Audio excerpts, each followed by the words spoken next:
నమస్తే అండి. Welcome to channel Prasad garden zone. ఈ మధ్యన చాలామంది నాకు ఫోన్ చేస్తారు, మీలీ బగ్స్ బాగా పట్టేసినాయండి మొక్కలకి.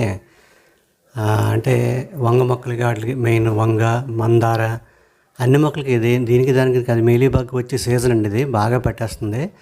దీనికి ఆల్రెడీ నేను ఒక వీడియో చెప్పాను ఏం చేయాలి, దీనికి ఆల్కహాల్ స్ప్రే చేయమని చెప్పి. ఐసోప్రోపైల్ ఆల్కహాల్ అని ఉంటుంది, అంటే శానిటైజర్ మనకు దొరుకుతుంది కదా బజార్లో.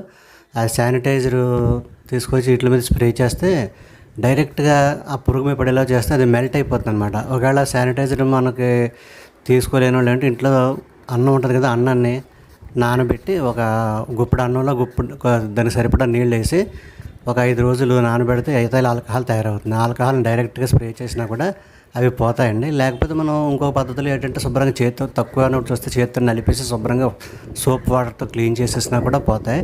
అయితే చేసేసి ఆపకుండా దానికి 3 డేస్కి 4 డేస్కి ఒకసారి నీమాయిల్ స్ప్రే చేస్తుంటే మళ్ళీ రాకుండా ఉంటాయండి.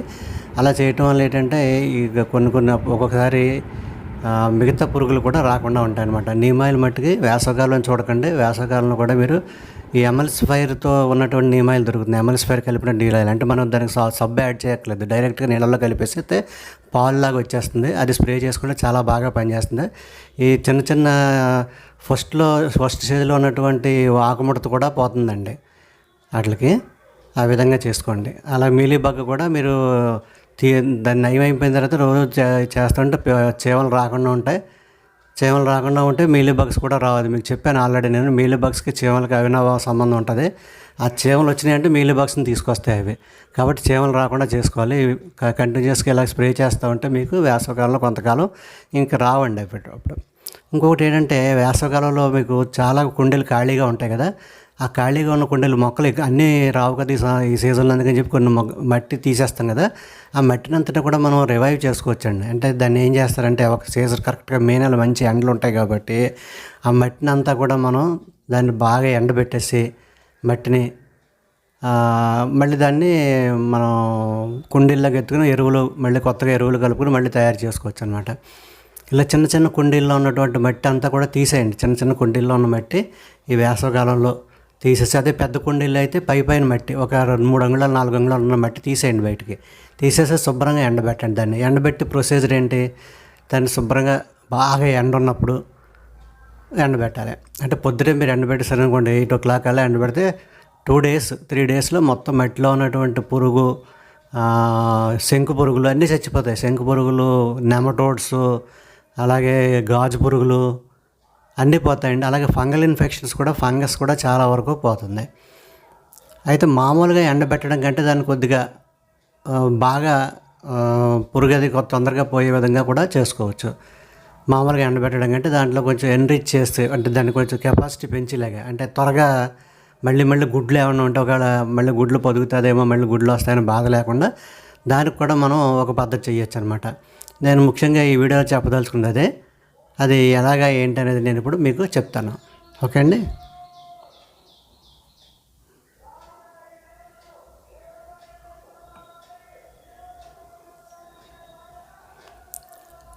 తీసేసిన మట్టిని మీరు ఏం చేస్తారంటే ఈ విధంగా చిన్న టార్పాలిన్ గుడ్డ కానీ ప్లాస్టిక్ కవర్ కానీ పరిచేసి దాని మీద ఈ విధంగా పల్చగా పరిచేయండి.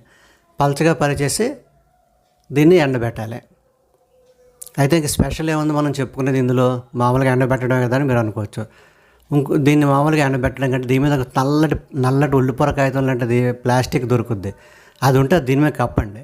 కప్పితే ఏమవుతుందంటే లోపల ఆ వేడిని పైన ఉన్న నల్లటి ప్లాస్టిక్ కవర్ ఏం చేస్తుందంటే వేడిని బాగా గ్రహించి ఇంకా ఎక్కువ వేడిని మనకి దీంట్లో పంపిస్తుంది అనమాట. అంటే ఒక 40 degrees ఉందంటే 45 degrees వరకు వెళ్తుంది. అంతేకాకుండా ఇలాగే వేప కషాయం తయారు చేసుకోండి. వేప కషాయం ఎలా తయారు చేయాలని చెప్తాను. ముందు దాన్ని ఎలా ఉపయోగించాలో ముందు చూడండి.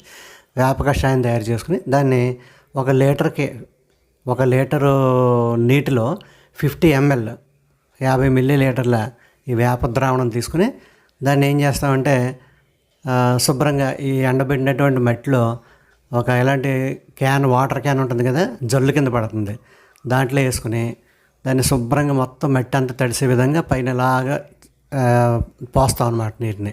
అంటే స్ప్రే కింద పోసినప్పుడు ఏమవుతుందంటే ఈ వేపలో ఉన్నటువంటి ఒక కెమికల్ ఉంటుంది కదా, అది ఏం చేస్తుందంటే అన్ని రకాల పురుగుల గుడ్లని చంపేస్తుంది.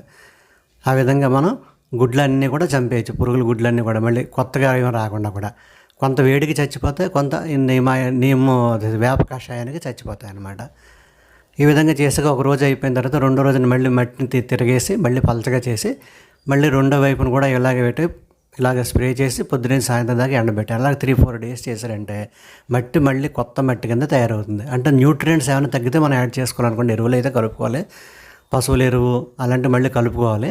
కానీ ఎరువులో ఉన్న మట్టిలో ఉన్నటువంటి ఈ చీడలు పీడలన్నీ కూడా శుభ్రంగా పోతాయి అన్నమాట. ఈ పద్ధతి చాలా ఈజీ మెథడ్ అండి ఇది. మీరేం దీన్ని పెద్దగా ఏం చేయక్కర్లేదు. ప్రతి కుండీలో కొంత మట్టి తీసి అప్పుడప్పుడు ఇలా చేసుకుంటా, ప్రతి సంవత్సరం చేసుకుంటే పెద్ద కుండీలో ఉన్నప్పుడు వేప కషాయం ఎలా తయారు చేయాలి అనేది మనం చూద్దాం. ఈ వేప కషాయం తయారు చేయడానికి ఏం చేయాలంటే మనకు ఒక 5 లీటర్ల గోమూత్రం తీసుకోండి.